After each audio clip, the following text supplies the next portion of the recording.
Hi, in this video I'm going to explain the elements of the parabola, this conic section. I'm going to be using Desmos, as you can see here on the right. So let's get to this. The vertex will be the first element, this one over here. The vertex stands for this, basically this black dot you can see here. It's the end of the parabola or the beginning, or as you may have seen this, the parabolas could be going to the right, to the left.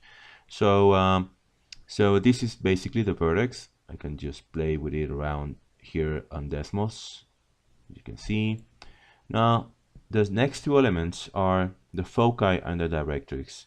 Now foci and directrix, I'm going to mention them in the same same time.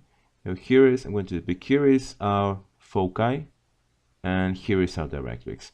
But actually the best way to explain them out is by this concept of focal distance, P. It's just the way normally it's called, it's P. So this P stands for the distance.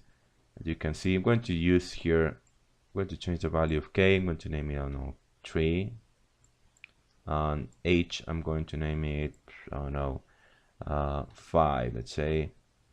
K would be better, 9, there it is. Now, P, as you can see here on the Desmos, P is equal to 4.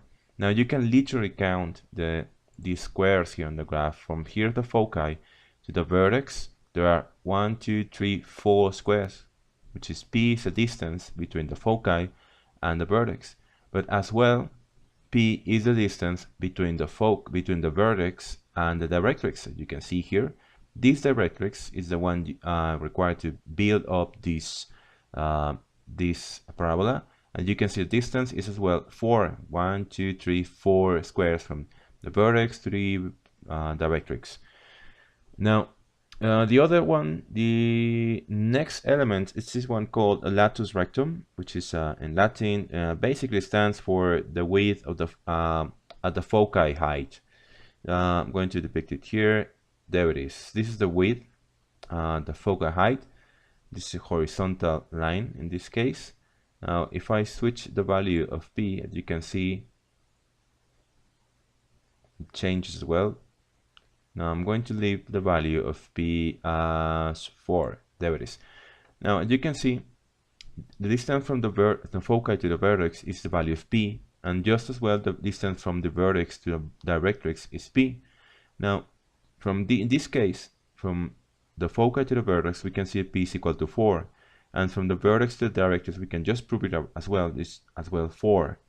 Now the distance from the foci to this horizontal distance, as you can count it, it's in any case this with from the foci to the right side of this function of the parabola, it's you can see 1, 2, 3, 4, 5, 6, 7, 8 squares.